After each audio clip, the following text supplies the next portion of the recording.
Salve Maria! Vamos dar início à nossa quinta aula, né, sobre o curso de pré-catequese. A pré-catequese tem a intenção de dar um curso de conhecimento histórico, digamos assim, do que é a fé católica, dos fundamentos da fé católica, para podermos estudar de fato sobre a fé católica. Apesar de ser a quinta aula, para entender os temas não é necessário seguir cada vídeo desde o começo. Pode-se entender cada tema, como intitulado no vídeo, desde o início de cada aula que nós damos aqui, né? Antes de começar, vamos pedir a Nosso Senhor que não nos deixe falar nada que não seja de sua vontade ou de sua permissão. E nós daremos início à quinta aula. Em nome do Pai, do Filho e do Espírito Santo. Amém. Filho e Espírito Santo, enchei os corações dos vossos fiéis e acendei neles o fogo do vosso amor. Enviai, Senhor, o vosso Espírito, e tudo será criado, e renovareis a face da terra. Oremos. Ó Deus, que instruíste os corações dos vossos fiéis, com a luz do Espírito Santo, fazei que apreciemos retamente todas as coisas, segundo o mesmo Espírito, e gozamos sempre de suas consolações. Por Cristo nosso Senhor. Amém. Glória ao Pai, ao Filho e ao Espírito Santo, assim como era no princípio, agora e sempre, por todos os séculos dos séculos. Amém. São José, rogai por nós. Nossa Senhora das Dores, rogai por nós. Em nome do Pai, do Filho e do Espírito Santo. Amém. Pois bem, iniciaremos a nossa... faremos uma introdução breve, né, para possamos nos acharmos, digamos assim. Enfim, o que nós vimos nas 4 primeiras aulas foi a criação do mundo por Deus, né? A criação do homem por Deus, a queda dos primeiros pais. Vimos também por cima algumas passagens de profecias sobre nosso Senhor Jesus Cristo. Hoje nós veremos de fato como são as profecias, ou seja, o que elas dizem sobre o nosso Senhor Jesus Cristo, porque nos vídeos anteriores nós havíamos comentado sobre a existência dessas profecias. Entretanto, nós não havíamos tratado sobre o conteúdo dessas profecias, né? Hoje nós vamos passar com mais calma esses conteúdos, né? Também vimos um pouco da liberação do povo judeu do cativeiro do Egito. Vimos a anunciação do anjo de Nossa Senhora, o nascimento de Nosso Senhor, que vieram os reis magos. Vimos a pregação de Nosso Senhor Jesus Cristo, a vida de Nosso Senhor Jesus Cristo, a fundação da igreja, uma etapa da fundação da igreja. Também vimos a paixão de Nosso Senhor Jesus Cristo, a sua ressurreição, né? E logo na aula anterior nós tratamos da veracidade dos evangelhos e do conteúdo de cada um deles, que são 4, né? Que são o Evangelho de São Mateus, São Marcos, São Lucas e São João. Vimos quando ali eles foram escritos, né? Há discussões se o Evangelho de Mateus foi escrito de fato antes de Marcos. Entretanto, a tradição entende que assim foi, e assim foi atestado sempre pelos primeiros cristãos, né? Nos parece raro qualquer estudo que diga o contrário, mas, enfim, há uma discussão lícita sobre o assunto. Perfeito, nós temos tratado dos evangelhos, e a aula de hoje, mais precisamente, nós vamos tratar um pouco do que difere a Igreja Católica das outras religiões, ou seja, das outras religiões legítimas, a religião primitiva, a religião mosaica, né? O que difere a Igreja delas, e logo então vamos tratar sobre as profecias em si mesmo, para poder conhecer de fato e estarmos seguros que Nosso Senhor Jesus Cristo foi predito pelos profetas de fato, né? E não é uma falácia de Charbel, né? Não é o Charbel que está dizendo isso, simplesmente. Enfim, a religião católica difere muito da religião primitiva e da religião mosaica. Bom, a religião católica não pode diferir em sua essência da religião mosaica e da religião primitiva. Por quê? Porque a religião mosaica e a religião primitiva foram criadas por Deus, né? Uma religião que vem de Deus. E como nós dissemos, Deus é o Ser Supremo, o Criador do céu e da terra, ele existe por si mesmo. Não é uma criação minha do meu interior, não existe um Deus aqui, um Deus ali, eu respeito o seu Deus e você respeita o meu. Não, de fato existe um Deus, nós vimos através da história, que Deus agiu na história, nas pessoas, nas religiões, né? Agiu até Abraão, Isaac e Jacó, como profetas, anunciadores de nosso Senhor Jesus Cristo, age assim em todos os homens objetivamente. Então, é por isso que nós insistimos que a verdade ela é objetiva, ela não pode ser relativa, não existe a minha verdade, a sua verdade. Não? A verdade é a adequação da ideia ao objeto e as coisas são porque são, simplesmente assim. 1 mais 1 são 2 porque é. Não posso dizer que 1 mais 1 é 2,3 porque não é. A verdade não é relativa e a verdade ela existe. Né? E nós estudamos justamente essa objetividade de Deus nas nossas aulas para estarmos seguros que nós podemos sim testificar, assim como os primeiros cristãos fizeram, que há um só Deus e há uma verdade, essa verdade que nós temos que segui-la. Né? Enfim, por isso que nós vimos que a religião católica não pode diferir da religião primitiva e da religião mosaica. Em sua essência é a mesma, pois foi criada por Deus essas três religiões. Né? E com o mesmo fim sobrenatural para o homem, essas três religiões, que o fim sobrenatural para o homem é o céu, é ganhar o céu e viver eternamente com Deus. Os mesmos meios para chegar até Deus, que é a graça de Deus. Né? Nós não chegamos ao céu por nossos méritos, nós chegamos ao céu pelos méritos de Jesus Cristo, gratuitamente que Ele nos deu. Né? Para nós é gratuito, Ele teve que morrer na cruz para poder salvar-nos, para poder chegar ao céu, para poder chegarmos ao céu. Enfim, e as três repousam sobre o mesmo Redentor, ou seja, as três religiões estavam esperando um libertador. Né? As duas primeiras estavam esperando um libertador, e a terceira religião, que é a Igreja Católica, de fato, possui esse libertador, que é nosso Senhor Jesus Cristo. Né? Então, isso deve ficar bem claro, para que nós possamos avançar com os nossos estudos. Né? Algumas pessoas me perguntaram porque eu sou meio lento para falar, né?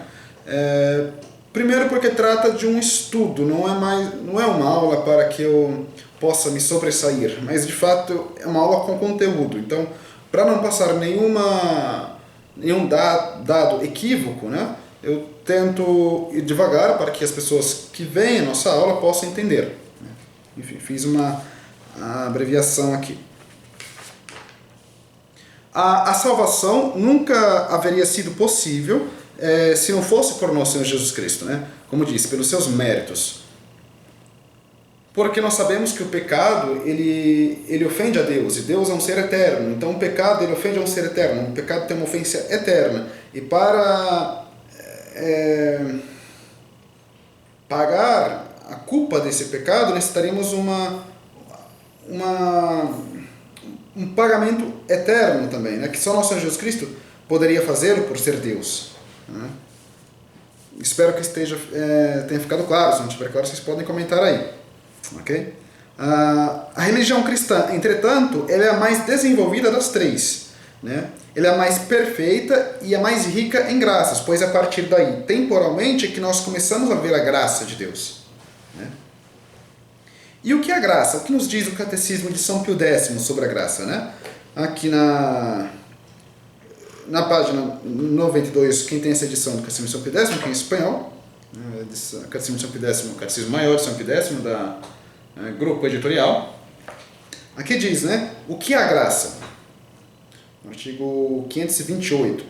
A graça de Deus é um dom interno, sobrenatural, que se nos dá sem nenhum merecimento nosso, pelos méritos de Jesus Cristo, em ordem à vida eterna. Então, a graça, ela é dada por nosso Senhor Jesus Cristo gratuitamente a nós. A graça, podemos dizer que ela é a comunicação da vida de Deus na nossa alma. Né?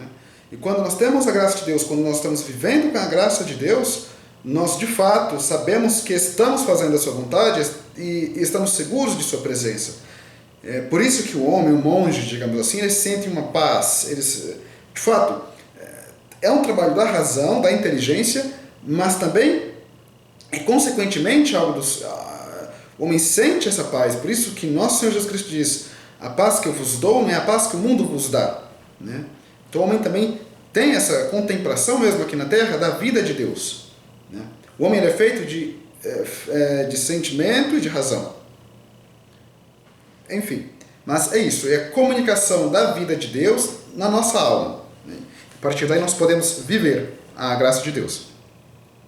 Assim como o sol sai da aurora e mostra a sua luz total ao meio-dia, assim a religião se desenvolve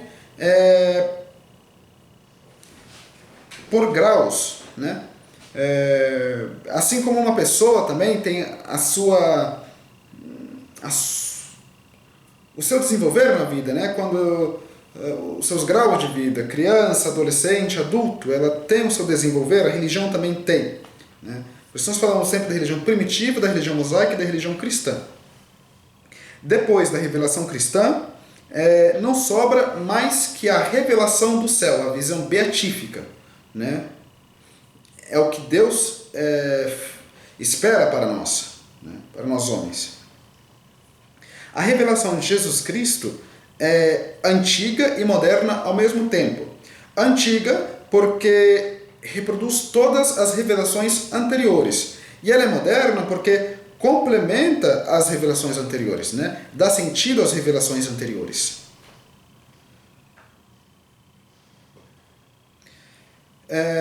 Disse Jesus, né? Eu não vim a abrogar a lei dos profetas.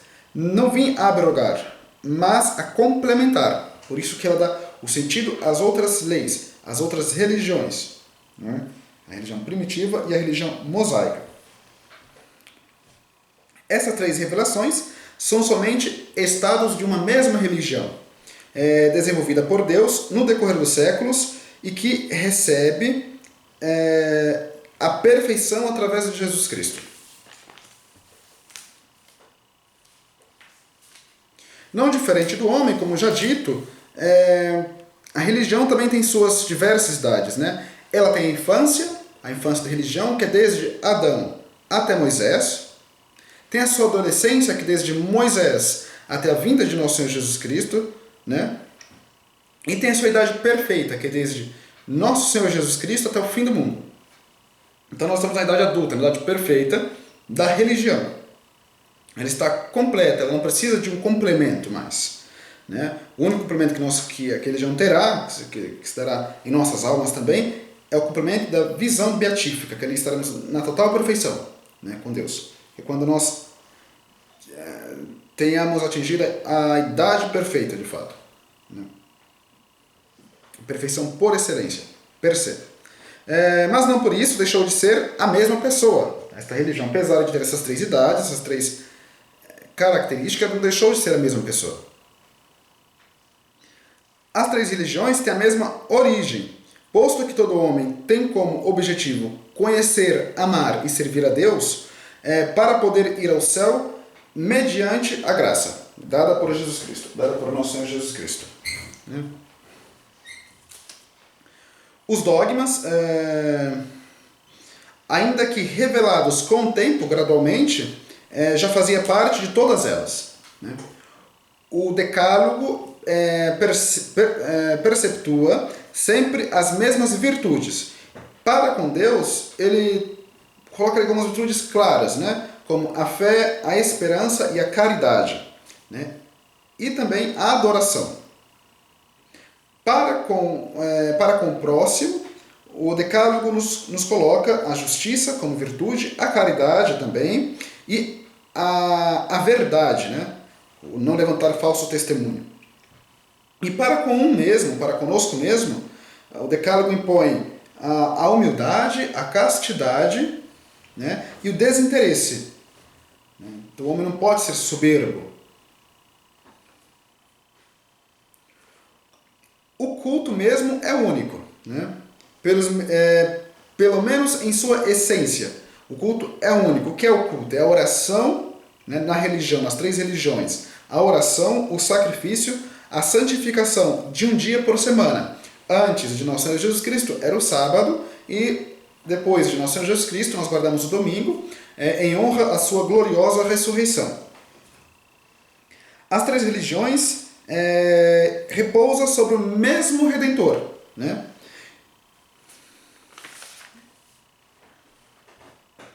E, portanto, o ponto culminante da história da religião é quando nosso Senhor Jesus Cristo vem. O ponto culminante da história da religião é a fundação da Igreja Católica, né? Tudo que precedeu Jesus Cristo se une a Ele como o Salvador esperado. E tudo que procedeu nosso Senhor Jesus Cristo se une a nosso Senhor Jesus Cristo como o Salvador chegado, aquele que chegou, né? Jesus, ele é objeto da fé desde o começo do mundo. Por isso que em latim nós temos um ditado, né? Uma frase, né? Christus eri hodie et semper, não? Cristo ontem, hoje e sempre. Cristo é isso. Cristo é aquele que é o alfa e ômega em grego, né? Ele é o começo, ele é o fim de tudo. É a razão do nosso viver. Como dito no vídeo anterior, muitas pessoas deram a vida por nosso Senhor Jesus Cristo porque atestaram verdadeiramente que Ele é o Filho de Deus, né? Provaram com sua vida, morreram por isso. E verdadeiramente morreram por isso. Não foi por uma loucura, digamos. Portanto, a religião começou com o começo do mundo e se irá terminar com o fim do mundo, né? Com o fim dos séculos. Dizer que nós somos cristãos atualmente é mais claro, né? É mais evidente. Mas se nós formos também estudar a história da religião anteriormente, também as pessoas poderiam se dizer cristãos, porque elas estavam esperando ali o Salvador, né? Então, desde a história do começo do mundo, desde a história da criação do mundo, o homem é cristão. O homem está esperando o seu libertador, que é nosso Senhor Jesus Cristo, né? E nosso Senhor Jesus Cristo, ele morreu na cruz por amor a nós. Ele mostrou ali, Deus mostrou o grande amor que ele tem a nós, né? Ele mesmo quis padecer por todas essas penas que ele teve que sofrer na paixão para mostrar como ele nos ama, né? Enfim, nós dizemos sempre que a religião, aqui nas nossas aulas nós escutamos dizer que a religião cristã ela é a mais perfeita, né? Mas em que consiste essa perfeição? Jesus Cristo, né, explicou melhor as verdades já conhecidas, né? Isso nós podemos dizer que ela é mais perfeita, revelou novos mistérios, interpretou com maior claridade as leis morais, aboliu as cerimônias figurativas do culto mosaico, estabeleceu os sacramentos que são fontes eficazes da graça, substituiu os sacrifícios antigos de pouco valor pelo santo sacrifício da missa de um valor eterno, porque Ele mesmo, é Deus mesmo quem se sacrifica nesse sacrifício, portanto é um sacrifício perfeito, né? Nisso, essencialmente, dizemos que a religião cristã é a perfeição das religiões, né? Das verdadeiras religiões, que é a religião mosaica, a religião primitiva, né? Ele reuniu os que praticam a religião em uma sociedade visível, né? E esta sociedade visível, nós dizemos que é a Igreja Católica. Esta é a sociedade visível. Jesus Cristo fez tudo isso com uma autoridade nunca vista antes, né? Os profetas eles sempre diziam: estamos fazendo isso em nome de Deus, em nome do Criador. Jesus Cristo, ele simplesmente dizia: ande e o aleijado andava, né? Ouça e o surdo escutava, com a sua autoridade, uma autoridade que nunca foi visto antes. Enfim, Jesus deu sentido à imortalidade e espiritualidade da alma. Jesus fez obrigatória por todo o gênero humano a religião cristã, né? Falou das recompensas e os castigos da vida futura. nos revelou o mistério da Santíssima Trindade, nos revelou mesmo a natureza íntima de Deus, né? Porque as pessoas tinham os conhecimento antes de nosso Senhor Jesus Cristo, mas geral de Deus. Com o nosso Senhor Jesus Cristo, nós passamos a conhecer Deus intimamente. Não que nós o conhecemos completamente. Se nós formos ler os tratados sobre a Santíssima Trindade, ali, vamos nos enrolar, e mesmo os tratados que estão ali escritos não revelam toda a natureza de Deus, porque Deus é eterno e nós temos uma natureza limitada, né? Mas nos revelou uma natureza íntima ali que antes não se conhecia, né? Deus quis fazer-se conhecer por Ele a nós.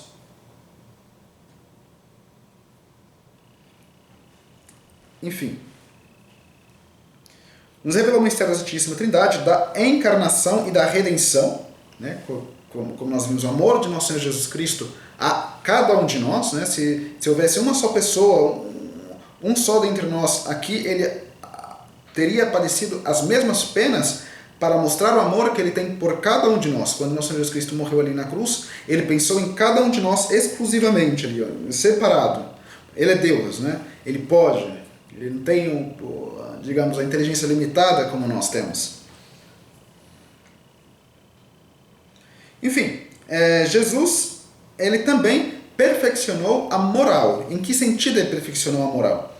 Ele promulgou com maior claridade o decálogo, né, que reduziu com maior perfeição aos dois grandes preceitos, né, do amor a Deus sobre todas as coisas e do amor ao próximo como a nós mesmos, né? Por amor a Deus, nós amamos o próximo porque nós amamos a Deus. Isso é a caridade. Nós não podemos amar verdadeiramente ao próximo se nós não amamos a Deus. Porque o amor ao próximo se tornará um amor egoísta. Um amor que não está ligado intimamente com algo superior. É um amor pessoal. É um amor que, bom, eu gosto dessa pessoa porque, não sei, ela faz bons vídeos. Ou eu gosto dessa pessoa porque ela é bonita. Ou será um amor individualista.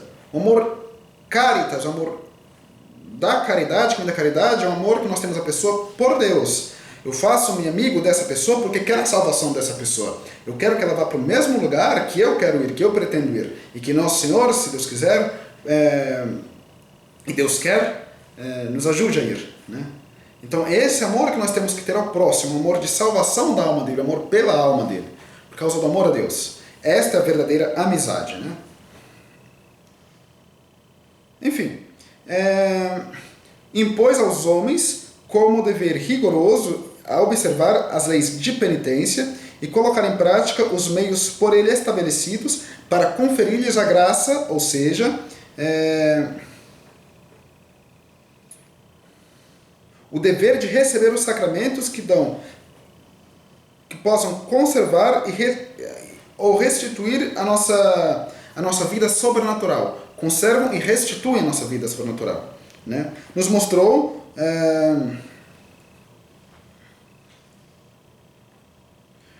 uma virtude muito forte, né? Que é o espírito de sacrifício, né? Então, nosso Senhor Jesus Cristo, ele mostrou, de fato, como o homem pode ser livre. A verdadeira liberdade, não essa liberdade que o mundo moderno pensa que existe e que não existe, né? Se nós formos ver o que é a liberdade do mundo moderno, a liberdade do mundo moderno, ademais de libertinagem, ela é uma prisão, né? Quando nós vemos aí os jovens que buscam objetivo na vida deles, eles estão ali indo todos os sábados ali na festa, dançando, e segunda, terça, quarta, quinta, sextas, estão ali trabalhando, dando duro para gastar o dinheiro, pouco deles que tem ali no sábado, né? E a gente vê que mesmo aquelas danças ali que começam à noite, vai até a madrugada, o dia amanhecer, eles estão cansados, mas estão dançando para mostrar ali que eles estão dançando, entende? E eles pensam que isso é liberdade, quando isso é um peso, e as pessoas não percebem isso.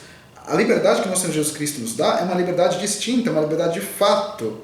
Mesmo que você esteja trabalhando, mesmo que você esteja passando por sofrimentos, se você tem a vida, se alguém tem a vida de nosso Senhor Jesus Cristo, tem A liberdade tem, de fato, uma vivência essencial com o que é real, com o que é liberdade, pois Nosso Senhor é real. E Ele dá essa liberdade aos homens e essa paz aos homens também. Né? Seria interessante se as pessoas, de fato, pudessem colocar-se a pensar o que é a liberdade, como eu posso tê-la. Né? E é nisso, é por isso que os monges, nós vemos ali, algumas vezes em televisão, na internet, né, em livros, é como aquele monge viveu, sempre trabalhando, sempre fazendo penitência. Ora, porque de fato ele tinha a vida da graça, ele encontrou o sentido real da vida, ali está o sentido da vida. Né?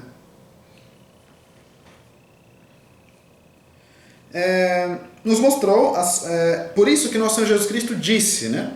Se alguém quer, disse Jesus Cristo, alguém quer seguir-me ao céu, negue-se a si mesmo, tome sua cruz e siga-me. Ele não está falando isso como um meio de repressão, não, ele de fato está dando isso como meio de liberdade. Aqui consiste a liberdade do homem. E só vivendo isso, para saber de fato que liberdade é essa. Né? Se renunciar a si mesmo sem renunciar a si mesmo é impossível amar a Deus e ao próximo. É bom deixar claro, né, que a renúncia também pode ser feita não só por um monge, mas por um pai de família, por uma mãe, pelos filhos, pelo seu estado que você vive, né? Através do modo de levar a vida. É possível, seguramente, renunciar a si mesmo para poder seguir a nosso Senhor Jesus Cristo. Cada um com o seu estado, né? Estado de vida. Jesus também perfeccionou o culto, né?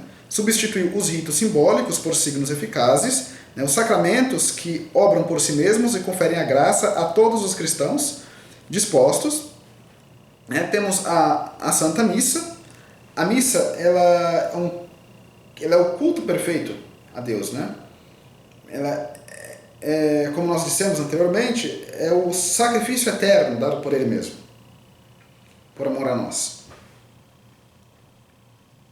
Também Jesus Cristo estabeleceu o novo sacerdócio, né, que não está limitado ali somente na tribo de Levi, mas estendeu-se a todos aqueles que são chamados de fato por Deus, a todos aqueles que têm a vocação. Vocação significa isso, chamado, né?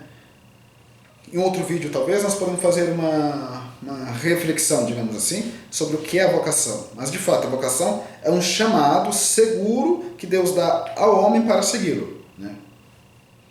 Mas, especificamente na vida sacerdotal ou na vida religiosa. Também a vocação de cada homem de cumprir a sua missão sobre a terra. Nos deu uma forma de oração eficaz.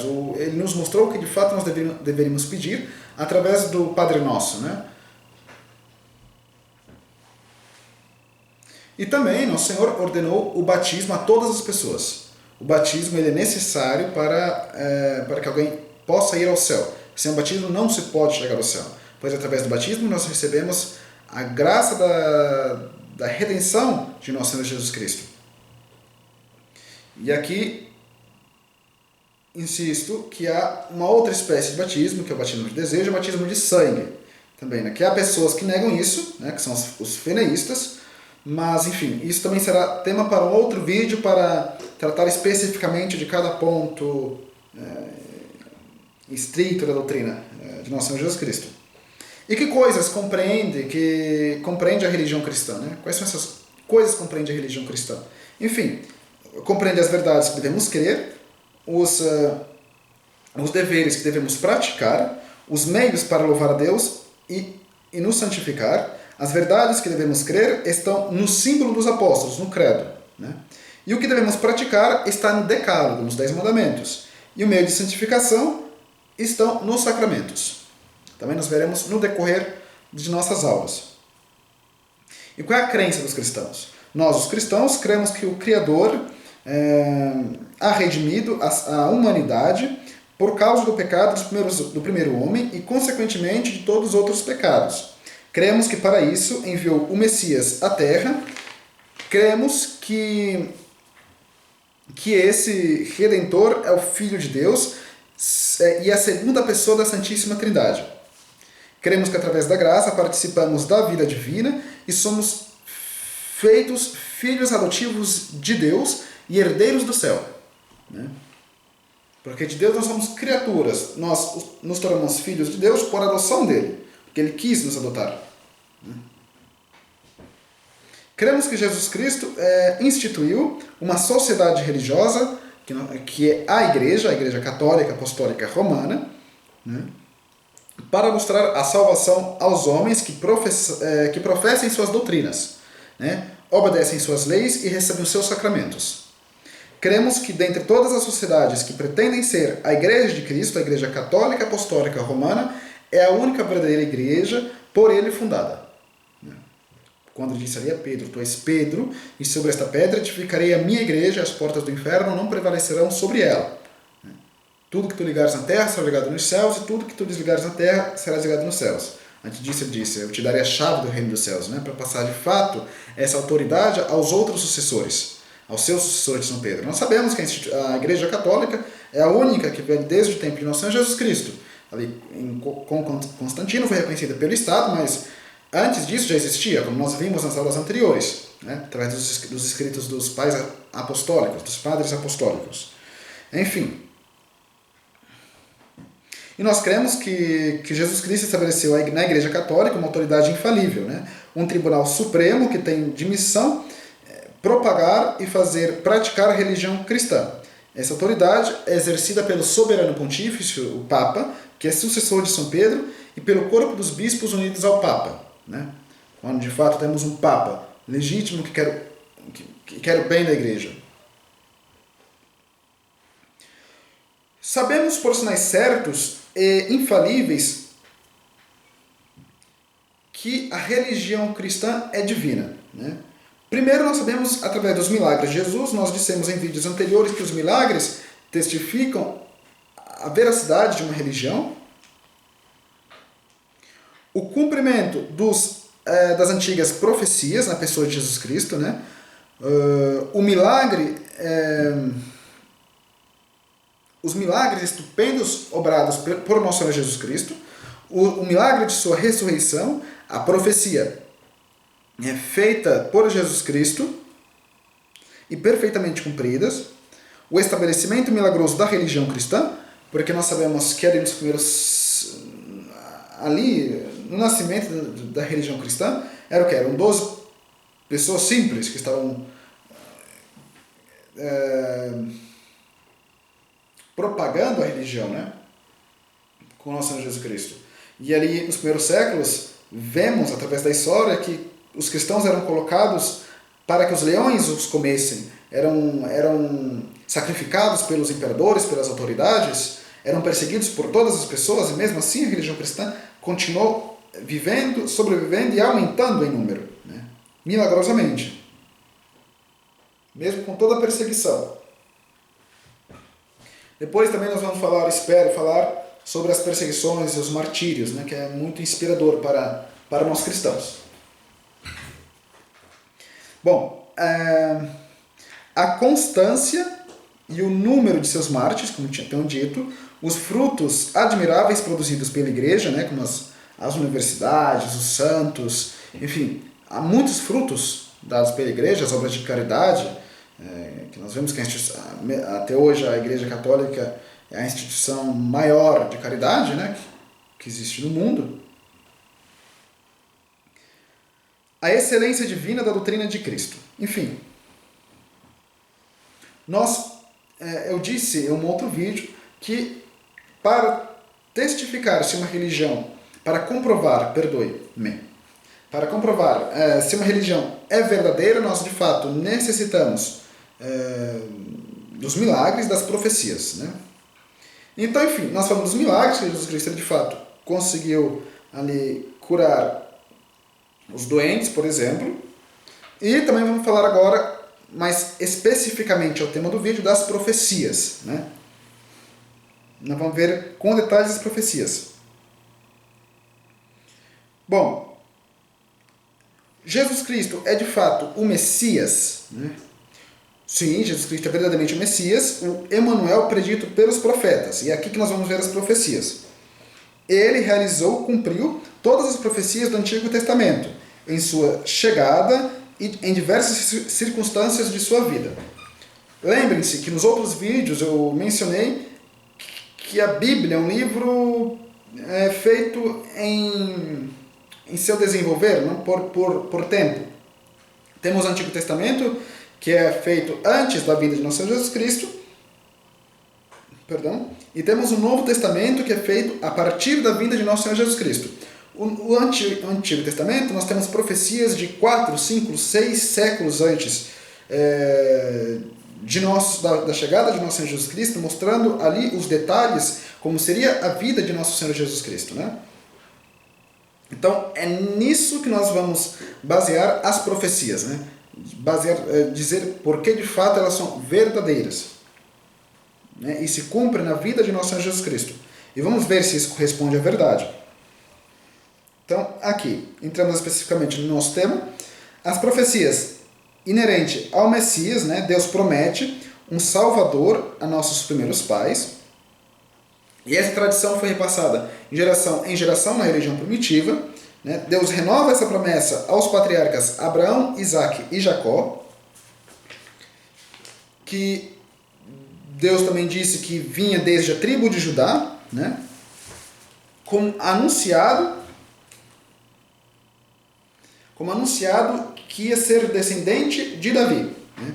O Messias teria que ser filho de Davi e filho de Deus. Esta condição só se achou de fato, historicamente, até hoje, na pessoa de nosso Senhor Jesus Cristo. Porque ele é descendente de Abraão, ele é da tribo de Judá e ele é da família de Davi, né? Como comprova a sua genealogia. Portanto, ele é o Messias. Vamos ver, né? Vamos ver o que diz Jacó, a profecia de Jacó, que é centenas de anos antes de nosso Senhor Jesus Cristo.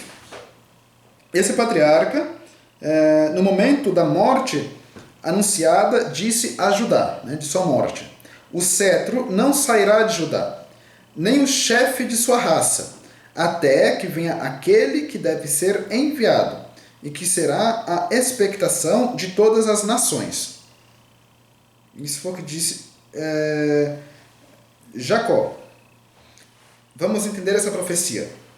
Segundo essa profecia, o Messias deve chegar na época em que a tribo de Judá perderá a autoridade, né, que é significado pelo cetro, que ele tinha dito aqui. O cetro não sairá de Judá, nem o chefe de sua raça, até que venha aquele que deve ser enviado. Enfim. Então, o cetro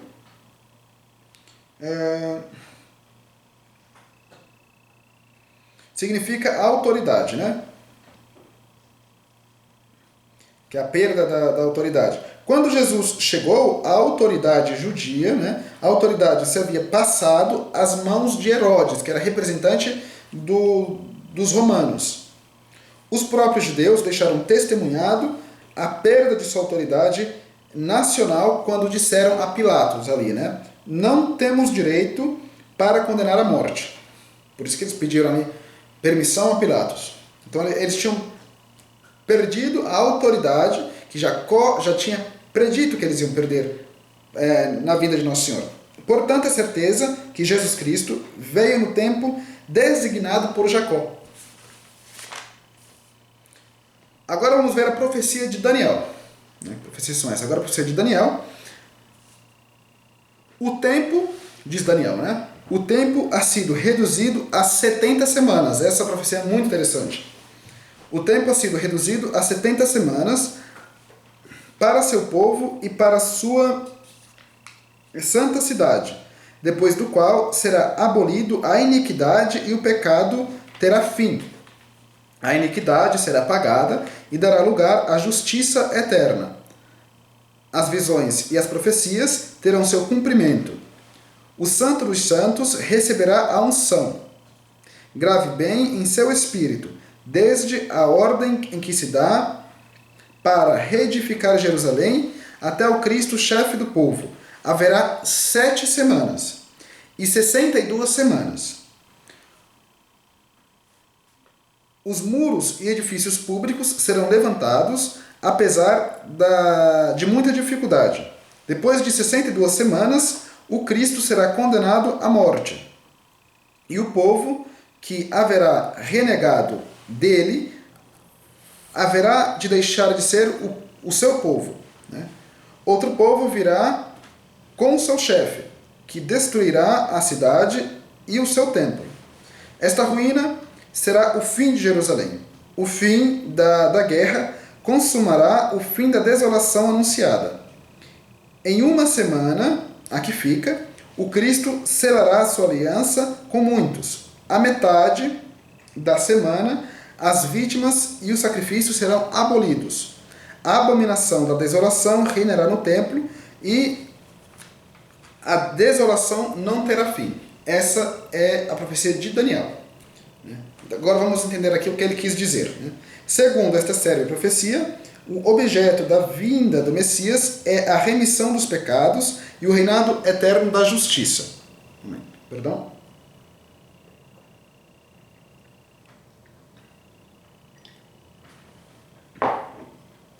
Então vamos ver aqui o que ele quis dizer, né? Em 70 semanas todas as profecias deveriam ser cumpridas, pois aqui ele mencionou 70 semanas, né? 62, ele dividiu aqui em 62, 7 e uma semana. A profecia dita, a lei de Daniel. Vocês podem procurar aí, vocês vão encontrar. Segundo esta série de profecia, o objeto da vida do Messias é a remissão dos pecados e o reinado eterno da justiça. Em 70 semanas, todas essas profecias deveriam ser cumpridas. Vamos entender o que são essas semanas. Deve-se entender que os judeus tinham um cálculo próprio. Então, as semanas significam anos, né? 70 semanas significam 490 anos, segundo o cálculo antigo judaico. São 490 anos, 70 semanas. Perfeito. O profeta indica o ponto em que começam as semanas, né? Que é a publicação do decreto para a reconstrução de Jerusalém. Este edito foi decretado por Artaxerxes I, que era um rei persa, no 20º ano do seu reinado, ou seja, 454 anos antes de Cristo. O profeta, devido às chamadas dividiu as chamadas 70 semanas em 3 períodos muito distintos entre si, né? Muito desiguais. Foi um período, sabemos que o tal foi 70 semanas, ele dividiu as semanas em 7, 62 e 1. Né? 7 semanas, que é o primeiro período, né? Que tem uma duração de 49 anos. Os muros de Jerusalém devem ser levantados com grandes dificuldades. A história atesta que, de fato, que isso sucedeu. Né? O segundo período, que é o mais longo, compreende de 62 semanas, ou seja, 430 anos, que é o transcorrer antes de Jesus Cristo, antes que Jesus Cristo seja condenado à morte. Esses 434 anos, somados aos 49 do primeiro período, terminam no ano 29 da era cristã, né? No 15º ano do reinado de Tibério, ano da pregação de São João Batista, que é quando São João Batista começa a pregar a chegada do Cristo. O último período não compreende mais que uma semana, né?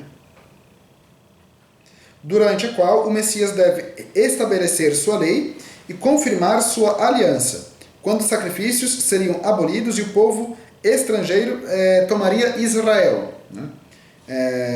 Dispersando assim os judeus e destruindo a cidade e o templo.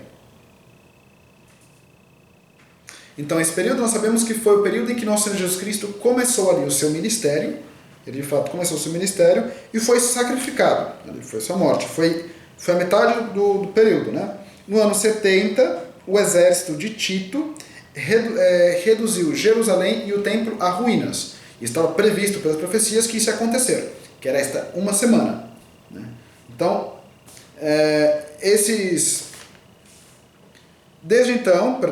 Desde então, reina a desolação do povo judeu, sem fim, pois esse povo negou a Cristo.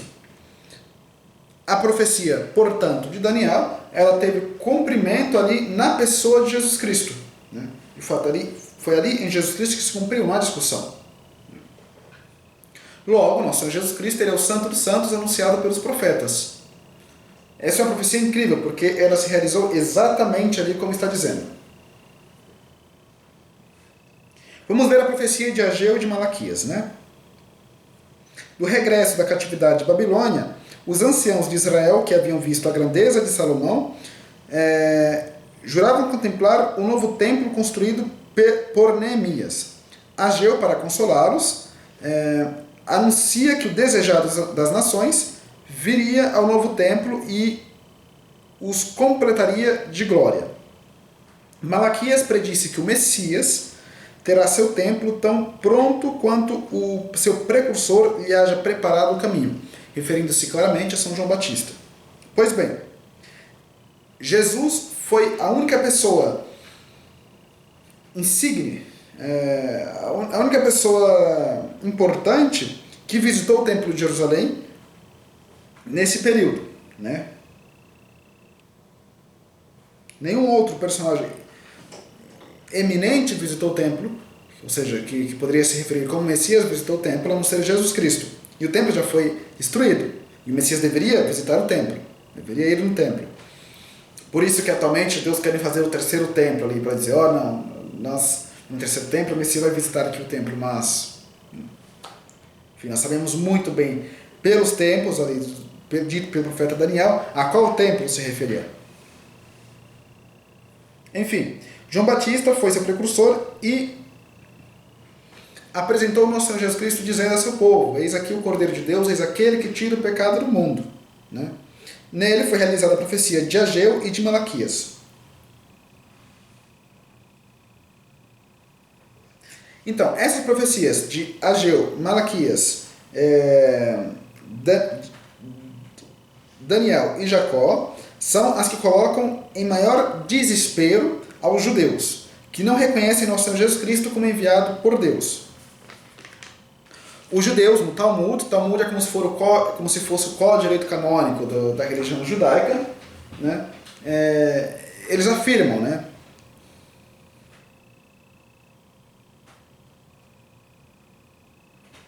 Eles afirmam que, de fato, eles confessam que todos os tempos assignados para a vinda do Messias passavam.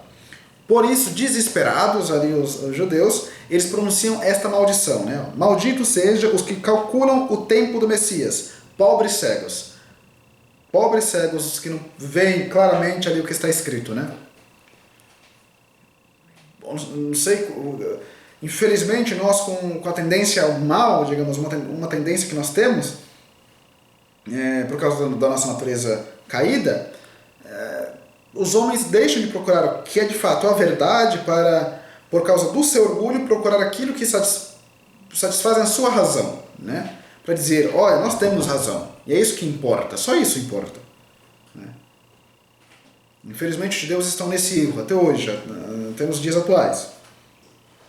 Enfim, vamos ver as profecias concernente ao nascimento de nosso Senhor Jesus Cristo. Isaías predisse que nasceria de uma virgem, né? Eis aqui o que diz o profeta Isaías. Eis aqui que uma virgem conceberá e dará luz a um filho, que se chamará Emanuel, ou seja, Deus conosco. Bom, da Virgem Maria nasceu Jesus, como nos diz São Mateus e São Lucas, a princípio de seus evangelhos, né? São Mateus, inclusive, ele cita esta profecia de Isaías, né, para dizer que ali se cumpriu a profecia de Isaías, para deixar claro. E claro que Jesus nascer de uma virgem é um milagre, e Deus pode obrar milagres, né? Diferentes protestantes têm uma visão muito, dizem que é sola fide, mas têm uma visão muito naturalista ali das coisas, inclusive não podem ver o milagre que nosso Senhor Jesus Cristo nasceu de uma virgem. Eles se contradizem ao tempo inteiro, né? Mas enfim, do protestantismo nós vamos falar mais adiante. Aqui o nosso rival é a religião judia atual, porque os erros judeus, né? Não que os judeus, pessoas judias sejam, nós temos que persegui-las, não é isso. Simplesmente nós mostramos a contradição do judaísmo atual, né, que não tem um motivo de existir. Enfim, como disse o anjo Gabriel a Maria, para Deus nada é impossível. Tem a profecia dizendo que ele nasceria em Belém, né? Isso é tão conhecido pelo povo judeu que os doutores da lei, perguntados por Herodes, ali nós podemos ver nos evangelhos, designaram aos magos o lugar de Belém, como o nascimento de Nosso Senhor.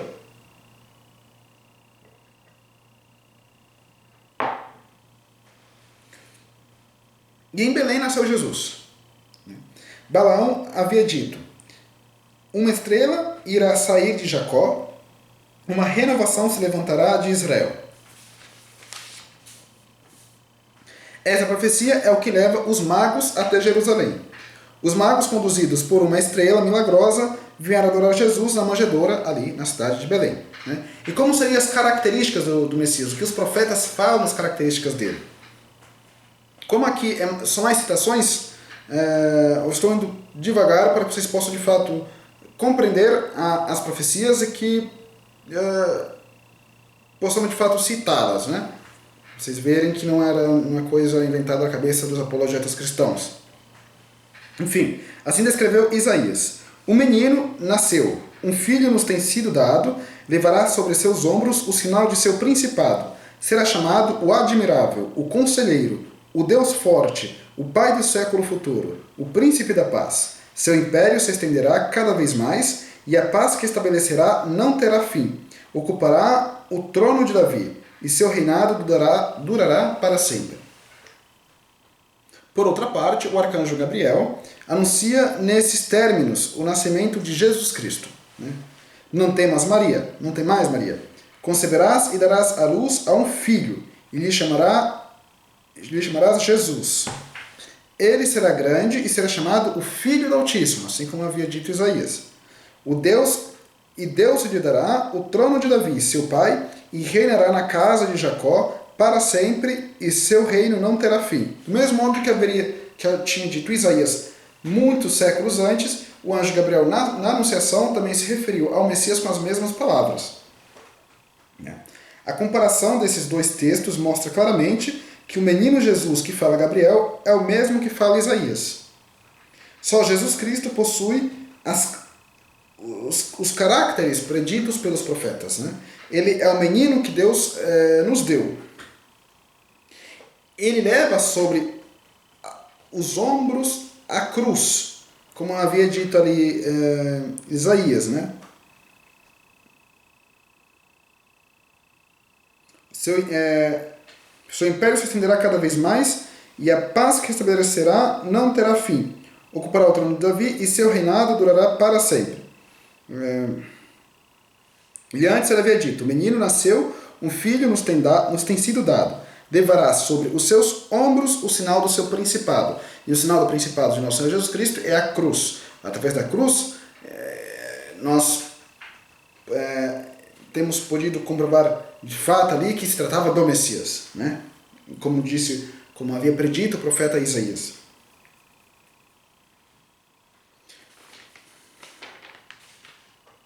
Bom, o Deus forte, o Deus que fez milagres, né? O conselheiro, cheio de sabedoria em sua doutrina. O Pai do século futuro pela vida sobrenatural que nos dá. Ele é o príncipe da paz, ou seja, eu já mencionei a paz que nosso Senhor Jesus Cristo nos dá, que ele traz ao mundo essa paz. E seu reinado, que a igreja durará para sempre. A igreja durará até o fim dos séculos. A igreja católica. E também foi predito os milagres do Messias. Né? Segundo a profecia de Isaías, Cristo deveria confirmar sua doutrina com os milagres. Né? Olha aqui o que diz Isaías sobre: Deus mesmo virá e vos salvará. Então os olhos dos cegos serão abertos, os surdos ouvirão, o aleijado saltará como um cervos, ou seja, como um veado, né? O bicho. Enfim. E ali nós vimos que nosso Senhor Jesus Cristo, de fato, realizou os milagres. Ele fez o cego ver, ele fez o surdo escutar, ele fez o aleijado andar, né? Assim como havia dito Isaías. Enfim, e também foi predita ali a paixão de nosso Senhor Jesus Cristo. Todos os detalhes da paixão havia sido anunciado com muita antecipação. Basta ver ali as principais profecias sobre a paixão, né? Zacarias, ele predisse, por exemplo, a entrada triunfal de nosso Senhor Jesus Cristo em Jerusalém. Zacarias também predisse os 30 dinheiros que nosso Senhor ia ser comprado, né? Que ia ser traído. Davi, no Salmo 21, descreve a paixão do Messias e apresenta oprimido de ultraje, cercado de popular que os insulta, que se lhe pode contar todos os seus ossos, né? De suas mãos e seus pés transpassados, suas vestimentas repartidas, sua túnica sorteada, entre outras coisas. Davi escreve ali claramente que estava referindo-se a Jesus Cristo. E aconteceu isso na paixão de nosso Senhor Jesus Cristo, né? Isaías mostra o Messias coberto de opróbrios, né? Levado ao suplício como um cordeiro, sem proferir nenhuma queixa. O profeta tem o cuidado de afirmar que Cristo sofre 12 vezes com o propósito de expiar os pecados dos homens. O capítulo 53 de Isaías, como o Salmo 21 de Davi, não podem ser aplicados senão a uma só pessoa, né? Se nós formos ali ver todas as pessoas que existiram na história, a uma só pessoa podem ser aplicados completamente, sem nenhuma contradição, sem nenhuma justificativa ali estranha, que é Jesus Cristo. A ressurreição do Messias, anunciada por Davi e por Isaías também, né? Olha o que dizem: vós não permitireis, Senhor, que vosso santo esteja sujeito à corrupção. A corrupção é a desmancha do corpo, né? O desmanchar do corpo, etc. E seu sepulcro será glorioso. De fato, anunciando a ressurreição de nosso Senhor Jesus Cristo. Isso tudo é aplicado a Jesus. Logo, ele é de fato o Messias predito pelos profetas, né?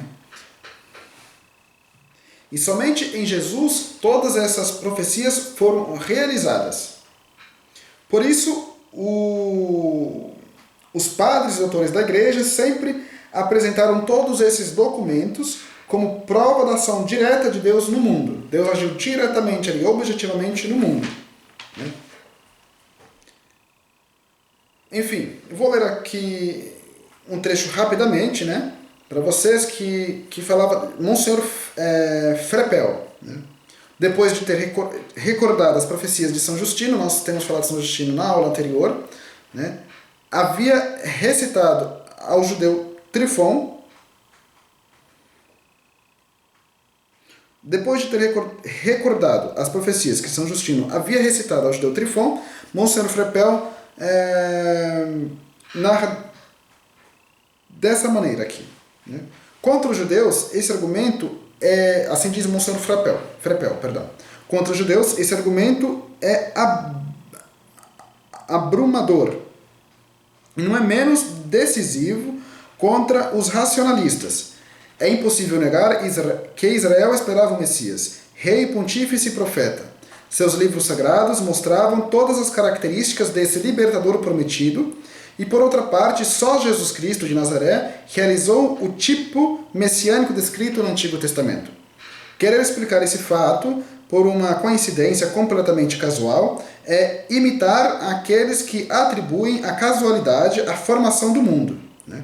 Se dirá que Jesus Cristo se ha aplicado às predições da Escritura, mas não dependia do poder de um homem eleger o lugar de seu nascimento. Não dependia do poder de Jesus Cristo, ou seja, de um homem normal, não de Jesus Cristo, mas de um homem normal, para dizer o lugar de seu nascimento, como era Belém, né? Nascer em Belém, mas bem que em Roma, nascer da raça de Abraão, da família de Davi, aparecer no templo dito por Daniel, Jacó agiu, fazer milagres, ressuscitar depois de morto, ser glorificado como Deus onipotente e eterno, e isso porque havia sido predito. Só Deus, pois dispor as marchas dos acontecimentos para poder chegar a este grande resultado, e sua realização basta para poder demonstrar a divindade do cristianismo. Isso basta para dizer, o cristianismo é de fato a religião divina, é a religião de Deus, é a religião de Nosso Senhor, né? Então, seria de fato um absurdo atribuir a causalidade das coisas à vida de Nosso Senhor Jesus Cristo. Foi tudo uma coincidência. Se nós estudamos de fato as profecias antigas e a vida de Nosso Senhor Jesus Cristo, nós vemos que não foi uma coincidência. É importante, para terminar, que vocês entendam que quando nós falamos aqui da profecia, nós falamos da vida de Nosso Senhor Jesus Cristo, nós não estamos falando de historinhas, de gibis, de livros, de contos de fadas. Não, nós estamos falando de fatos que se sucederam na realidade. Ou seja, aconteceu isso, as profecias foram realizadas antes de fato, séculos antes de Nosso Senhor Jesus Cristo. Nosso Senhor Jesus Cristo veio de fato, como homem, à Terra para nos redimir. Né? Os cristãos foram mortos nos primeiros séculos, realmente. Se você for a Roma, você vai ver ali as catacumbas dos primeiros cristãos. Você vai ver o que os cristãos passaram. Então é importante que nós possamos compreender verdadeiramente a nossa inteligência que essas coisas aconteceram. E que, portanto, a religião cristã, e somente a religião cristã, é a religião verdadeira. Porque essas coisas não podem ser coincidência. O que já era predito, o que aconteceu na vida do Senhor Jesus Cristo, como foi a realização da igreja, né? E é aqui que os homens podem encontrar o objetivo da vida deles. É somente aqui, mesmo que nós tenhamos os nossos defeitos, mesmo que nós tenhamos as nossas coisas, mas o homem deve saber que, de fato, somente obedecendo tudo o que está escrito na doutrina de Nosso Senhor Jesus Cristo é que se pode encontrar o objetivo da vida e a salvação é encontrar a verdade. A verdade é Nosso Senhor Jesus Cristo mesmo, Ele é a verdade. Eu sou minha verdade é a vida, disse Nosso Senhor Jesus Cristo. Né? O homem pode encontrar a sua libertação ali. E nós estamos vendo isso, por isso, ou seja, porque nós queremos encontrar a verdade. Não estamos estudando aqui contos de fadas. Né? Não estou perdendo meu tempo aqui. E vocês não estão perdendo o tempo de vocês aqui, vendo-me enquanto falo, às vezes até tediosamente, mas é importante que nós possamos ver isso com claridade. Né? Muito obrigado por assistir essas aulas, eu espero que vocês possam se inscrever no canal, se for da vontade de vocês, se não for, não há problema. Enfim, vou deixar o meu contato também na descrição, e é isso. Qualquer coisa vocês podem enviar perguntas, dúvidas, críticas, não há problema nenhum. Vamos somente rezar para terminar e obrigado por assistir às nossas aulas. Em nome do Pai, do Filho e do Espírito Santo também. Pai nosso que estais no céu, santificado seja o vosso nome, venha a nós o vosso reino, seja feita a vossa vontade, assim na terra como no céu. O pão nosso de cada dia nos dai hoje, perdoai as nossas dívidas, assim como nós perdoamos os nossos devedores, e não nos deixeis cair em tentação, mas livrai-nos do mal. Amém. Ave Maria, cheia de graça, o Senhor é convosco, bendita sois vós entre as mulheres, e bendito é o fruto do vosso ventre, Jesus. Santa Maria, Mãe de Deus, rogai por nós, pecadores, agora e na hora de nossa morte. Amém. Glória ao Pai, ao Filho e ao Espírito Santo, assim como era no princípio, agora e sempre, e por todos os séculos dos séculos. Amém. São José, rogai por nós. Santa Filomena, rogai por nós. Nossa Senhora das Dores, rogai por nós. Em nome do Pai, do Filho e do Espírito Santo. Amém. Obrigado por assistir nossas aulas mais uma vez. E esperamos aqui na próxima aula.